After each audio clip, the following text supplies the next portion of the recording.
Welcome my channel. আজকে আমার আলোচনার বিষয় হলো টু হেলেন পয়েমটি নিয়ে, যে পয়েমটি লিখেছেন এডগার অ্যালান পো। এডগার অ্যালান পো ছিলেন একজন আমেরিকান লেখক।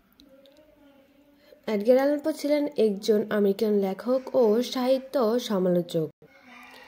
তিনি জেনারেলি ছোট গল্প ও কবিতার জন্য বিখ্যাত, কিন্তু তিনি এই কবিতাটি সম্পূর্ণরূপে অন্যভাবে লিখেছেন। টু হেলেন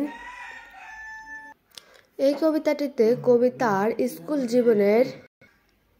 জীবনের একজন বন্ধুর মাকে উদ্দেশ্য করে লিখেছেন। চলুন আমরা এবার এই কবিতাটি পড়ে নিই। Helen, thy beauty is to me, thy মানে হচ্ছে তোমার সৌন্দর্য, ইজ টু মি আমার কাছে, like those Nicean barks of your. Barks মানে হচ্ছে জাহাজ আর ইয়োর মানে হচ্ছে প্রাচীন। তোমার সৌন্দর্য আমার কাছে প্রাচীন জাহাজের মতো, যে জাহাজগুলো দেখতে খুবই সুন্দর ছিল, এই জন্য সেই জাহাজের সাথে তার সৌন্দর্যটা তুলনা করা হয়েছে। That gently over a perfumed C,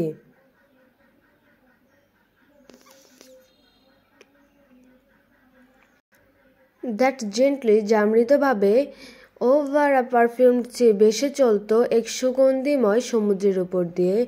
the weary worn on that bore to this on native shore, the weary ক্লান্ত ওয়ার্ন পথশ্রান্ত অন দ্যাট বর্ন পথিকদের, to this on native shore নিজ ভূমির তীরে। ক্লান্ত পথশ্রান্ত পথিকদের তার নিজ বাসভূমির তীরে তাদেরকে দিয়ে আসতো এই নাইশিয়ান বার্কসটা। সমুদ্রে অনেকে হারিয়ে যায় আর তাদেরকে ঠিকানা খুঁজে দেয় এই নাইশিয়ান বার্কস। প্রথম স্ট্যানজার সামারিটা হলো, এই স্তবকে কবি হেলেনের সৌন্দর্যের প্রশংসা করেছেন। তিনি হেলেনের সৌন্দর্যকে প্রাচীন গ্রিক জাহাজের সাথে তুলনা করেছেন, যা সুগন্ধি সাগর পাড়ি দিয়ে একজন ক্লান্ত প্রশ্রান্ত নাবিককে তার নিজের দেশে ফিরিয়ে এনেছিল। এখানে হেলেনের সৌন্দর্যকে এমন এক শক্তি হিসেবে দেখেছে যা কবিকে শক্তি ও স্বস্তির অনুভূতি দেয়, ঠিক যেমন একজন নাবিক দীর্ঘ সমুদ্রযাত্রার পর নিজের ভূমিতে ফিরে আসার পর পায়। চলুন এবার নেক্সট স্ট্যানজাটা পড়ি। On desperate seas, long on to roam. On desperate seas অর্থ উন্মাদ বা খুবই উত্তেজনাপূর্ণ, সিজ সমুদ্রটি, লং অন টু রোম উন্মত্ত সমুদ্র দীর্ঘকাল ঘুরে ফেরার পর। দ্য হায়াসিন্থ হেয়ার, হায়াসিন্থ হলো একটা ফুলের নাম। হায়াসিন্থ হেয়ার, কবি হেলেনের চুলগুলোকে হায়াসিন্থ ফুলের সাথে তুলনা করছেন। The hyacinth hair, the classic face, তোমার হায়াসিন্থ চুল এবং তোমার ক্লাসিক মুখটা। Thy naiad airs have brought me home, তোমার জলপরি সদৃশ্য চোখগুলো আমাকে বাড়ি ফিরিয়ে এনেছে। হেলেনের হেয়ার, ক্লাসিক ফেস, তারপর নায়াদ আয়ার্স কবিকে বাড়ি ফিরিয়ে এনেছে। To the glory that was grace, সেই গ্রিসের গৌরবে। এখানে গ্রিসের জলপরীর কথা বলা হয়েছে, যার চোখগুলোর সাথে হেলেনের চোখগুলো তুলনা করা হয়েছে। And the grandeur that was Rome, আর সেই মহিমা যা ছিল রোমে। তারপরে লো, কবি সেকেন্ড স্ট্যানজাতে হেলেনের প্রতি তার মুগ্ধতা ও শ্রদ্ধাবোধ প্রকাশ করেছেন, যেখানে হেলেনের রূপ প্রাচীন গ্রিসের পৌরাণিক সৌন্দর্যের কথা মনে করিয়ে দেয়, যা বক্তার মনে এক ধরনের স্বপ্নময় ও রহস্যময় অনুভূতি জাগায়। তিনি এই স্তবকের অবিশ্বাস্য সৌন্দর্য, তারপর কল্পনা রাজ রহস্যময় আকর্ষণ তুলে ধরেছেন। এবার থার্ড স্ট্যানজা পড়া যাক।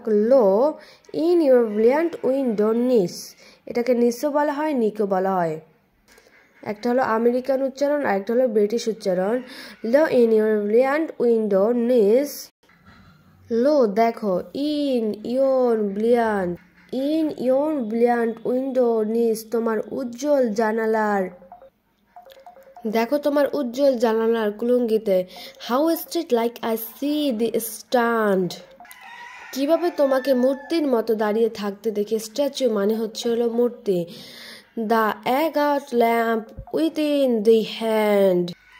তোমার হাতে সেই অ্যাগাট বাটি Psyche from the regions which are holy land.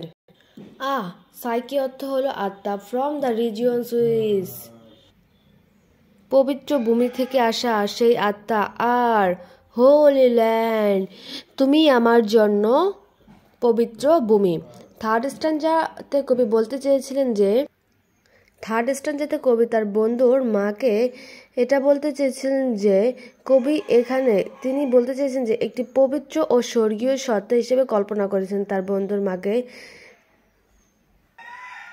Third স্ট্যান্জাতে কবির বন্ধুর মাকে একটি পবিত্র বা স্বর্গীয় সত্তা হিসেবে কল্পনা করছেন, যিনি হাতে একটি মূল্যবান আগাটের প্রদীপ নিয়ে দাঁড়িয়ে আছেন। এই স্তবকে তিনি তার বন্ধুর মাকে সাইকি বা আত্মা হিসেবে সম্বোধন করেছেন, যিনি হোলিল্যান্ড বা পবিত্র ভূমি থেকে এসেছেন। এই বর্ণনাটি কবির মার প্রতি গভীর শ্রদ্ধা ও ভালোবাসাকে প্রকাশ করে, যেখানে তাকে পার্থিব সৌন্দর্যের ঊর্ধ্বে এক পবিত্র সত্তা হিসাবে দেখানো হয়েছে। কবিতাটিতে কবি তার বন্ধুর মাকে নাইশিয়ান বার্গস, তারপরে যা হলো hyacinth hair, classic face, mad airs এর সাথে তুলনা করেছেন। এতে বোঝা যায় যে তিনি কতটা সুন্দরী ছিলেন। Thanks for watching.